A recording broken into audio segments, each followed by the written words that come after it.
Hello students, I am going to teach bio of class 10. हमने आपको respiration के बारे में बताया था।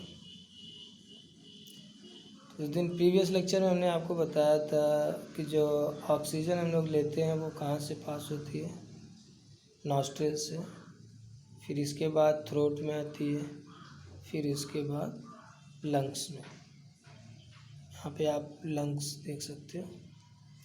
लंग्स में ही ऑक्सीजन और कार्बन डाइऑक्साइड का एक्सचेंज होता है, ठीक है। ये चीज़ आपको याद रखना है। और यहाँ पे फिगर में आप देख सकते हो,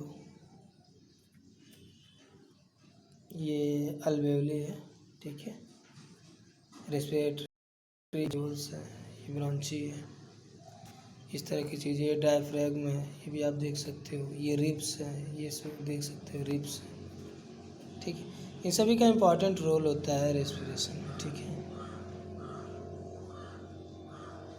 तो हम लोग रेस्पिरेशन जो करते हैं लंग्स के थ्रू करते हैं, तो इसमें देखते हैं लंग्स में होता क्या है।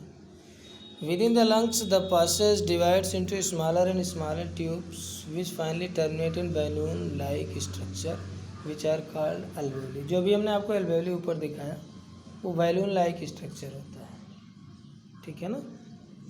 The alveoli provides a surface where the exchange of gases take place. अभी हमने आपको बताया था ना, जो एक्सचेंज ऑफ गैसेज होता है ऑक्सीजन और कार्बन डाइऑक्साइड का, वो कहाँ पर होता है? ये लंग्स के अंदर जो अल्वेओली होता है ना, वहीं पे होता है, ठीक है। अल्वेओली के सरफेस पर ही ऑक्सीजन और कार्बन डाइऑक्साइड का एक्सचेंज होता है, ठीक है ना। The walls of the alveoli contains an extensive network of blood vessels. ये जो अल्वेओली होता है टोटली ब्लड वेसल्स का बना होता है, ठीक है ना। As we have seen in earlier years, when we breathe in, we lift our ribs and flatten our diaphragm, and the chest cavity becomes larger. जब हम ब्रीथ सांस लेते हैं ना, आप सांस लेके देखो, जब आप सांस लोगे तो जो हमारी रिब्स होती हैं, ठीक है, जो रिब्स होती हैं वो ऊपर उठती हैं, और जिससे ज़्यादा से ज़्यादा उसको स्पेस मिल जाता है, ज़्यादा से ज़्यादा हम ऑक्सीजन को उसमें अल्वेओली में फिल कर सकते हैं, ठीक है। तो इससे क्या होता है, जब हम ऑक्सीजन को लेते हैं ना, जब हम ब्रीद इन करते हैं, जब ब्रीद इन करते हैं, ठीक है, तो हमारा जो ये अल्वेओली है ना, इसका सरफेस एरिया इंक्रीज़ करता है, तो ज़्यादा से ज़्यादा ऑक्सीजन हम भर सकते हैं, ठीक है। एक चीज़ हमेशा आपको ध्यान देना है, जब भी हम ब्रीद इन करेंगे तो जो हमारे रिब्स होते हैं, ठीक है, वो फूलते हैं, ठीक है, वो रिब्स हमारे लिफ्ट होते हैं, ऊपर उठते हैं। तो जब भी हम ब्रीद इन करेंगे तो अल्वेओली का जो शेप है वो इंक्रीज हो जाता है, ठीक है, सरफेस एरिया उनका बढ़ जाता है। Chest cavity becomes larger because of this air is sucked into lungs and फिल्स the expanded. जैसा कि हमने आपको बताया कि अल्वेओली का सरफेस एरिया बढ़ता है। क्यों बढ़ता है? क्योंकि जब ऑक्सीजन उसमें भरती है ना तो फूलता है। फूलने बैलून लाइक स्ट्रक्चर हमने आपको बताया। तो बैलून में हवा भरती है तो क्या होता है, फूलता है कि नहीं फूलता है? उसी तरह से अल्वेओली है, जब अल्वेओली में ऑक्सीजन फिल होता है तो क्या होता है, ये एक्सपैंड करता है। अल्वेओली क्या करता है, एक्सपैंड करता है, ठीक है।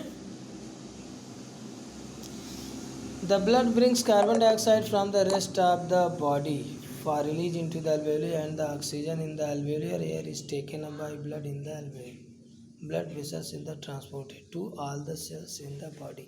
जैसा कि हम लोग जानते हैं कि हम लोग ऑक्सीजन लेते हैं, कार्बन डाइऑक्साइड छोड़ते हैं। हमारे जितने भी सेल्स हैं, जब सेल्स में रेस्पिरेशन होता है तो क्या करते हैं, कार्बन डाइऑक्साइड रिलीज़ करते हैं। वो जो कार्बन डाइऑक्साइड सेल से रिलीज़ होता है वो कहाँ जाता है, वो अल्वेओली में जाता है। तो अल्वेओली क्या करता है, CO2 को एब्जॉर्ब करता है और ऑक्सीजन को सेल्स में भेज देता है, ठीक है ना। इस तरह से एक्सचेंज ऑफ गैसेस होता है अल्वेओली के अंदर। तो डिफरेंट सेल्स में जो CO2 प्रोड्यूस होता है तो ब्लड के थ्रू जो है कहाँ पहुँचता है, अल्वेओली में पहुँचता है, तो लंग्स उसको कार्बन डाइऑक्साइड को रिलीज़ कर देता है। लेकिन ऑक्सीजन को वो ब्लड के थ्रू जो है विभिन्न सेल्स तक हमारे पहुँचा देता है। ये चीज़ आपको याद रखना।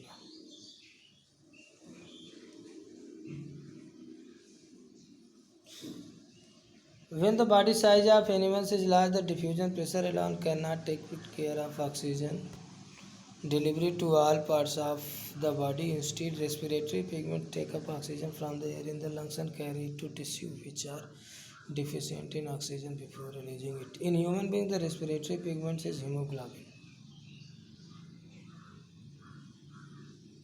हीमोग्लोबिन क्या है? एक पिगमेंट है जो ब्लड में पाया जाता है, which has a very high affinity for oxygen. This pigment present in the red blood corpuscles. ये जो हीमोग्लोबिन होता है ना, आरबीसी में पाया जाता है. ठीक है. Carbon dioxide is more soluble in water than oxygen, is hence mostly transported in dissolve form in our blood. हाँ, तो यहाँ पे हम एक चीज़ ये बता रहे थे कि देखिए, जो हम लोग की जो बॉडी होती है, जो एनिमल्स की बॉडी होती है, वो कॉम्प्लेक्स होती है. कॉम्प्लेक्स का मतलब हम लोग मल्टी सेलुलर होते हैं. तो मल्टी सेलुलर ऑर्गेनिज्म में जो ट्रांसपोर्टेशन होता है, मल्टी सेलुलर ऑर्गेनिज्म में या ह्यूमंस में जो ट्रांसपोर्टेशन होता है, वो जो डिफ्यूज़न के थ्रू नहीं होता है. डिफ्यूज़न प्रोसेस जो होता है वो कम ऑक्सीजन ही जो है ट्रांसपोर्ट कर सकता है. इसीलिए डिफ्यूज़न प्रोसेस हम लोगों में पॉसिबल नहीं है. हम लोगों को ज़्यादा ऑक्सीजन की ज़रूरत पड़ती है, क्योंकि मिलियंस ऑफ सेल्स हैं. मिलियंस ऑफ सेल्स को बहुत ज़्यादा मात्रा में ऑक्सीजन की रिक्वायरमेंट होगी, इसलिए वो डिफ्यूज़न प्रोसेस के थ्रू पॉसिबल नहीं है. तो इसलिए हम लोगों में स्पेशल आर्गन्स होते हैं, लंग्स हैं. ठीक है. और ट्रांसपोर्टेशन सिस्टम होता है हम लोगों में, उसी के थ्रू जो है ये ट्रांसपोर्टेशन होता है, लंग्स के थ्रू. ठीक है. ऑक्सीजन और कार्बन डाइऑक्साइड का. और एक चीज़ आपको और ध्यान देना है, ये जो CO2 है और O2 है, इनका जो ट्रांसपोर्टेशन होता है हमारी बॉडी के अंदर, वो डिजॉल्व्ड फॉर्म में होता है. किस फॉर्म में होता है? डिजॉल्व फॉर्म में. तो ये ब्लड में डिजॉल्व आते हैं, फिर इसके बाद इनका ट्रांसपोर्टेशन होता है. तो कार्बन डाइऑक्साइड ज़्यादा डिजॉल्व होता है, इसलिए कार्बन डाइऑक्साइड बहुत तेज़ी के साथ जो ट्रांसपोर्ट होता है, जिससे हम उसको लंग्स के थ्रू हम लोग जो है बाहर निकाल देते हैं. ठीक है.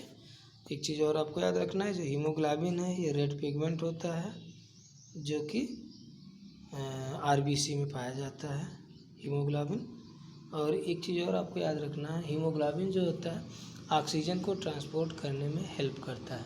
अगर हीमोग्लोबिन की कमी हो जाएगी तो ऑक्सीजन ट्रांसपोर्ट ईजिली उतने अच्छे से नहीं हो पाएगा. तो इसलिए हीमोग्लोबिन जो होता है ऑक्सीजन को ट्रांसपोर्ट करने में सपोर्ट करता है. ओके. होमवर्क में आप इसको जो है रीड कर लेना अच्छे से. ठीक है. अगर आपको कोई भी प्रॉब्लम होती है, कोई भी टॉपिक अगर नहीं समझ में आता है, तो आप इस नंबर पे कॉल करके हमसे पूछ सकते हो किसी भी time. Okay. 8795320121. Okay. Thank you.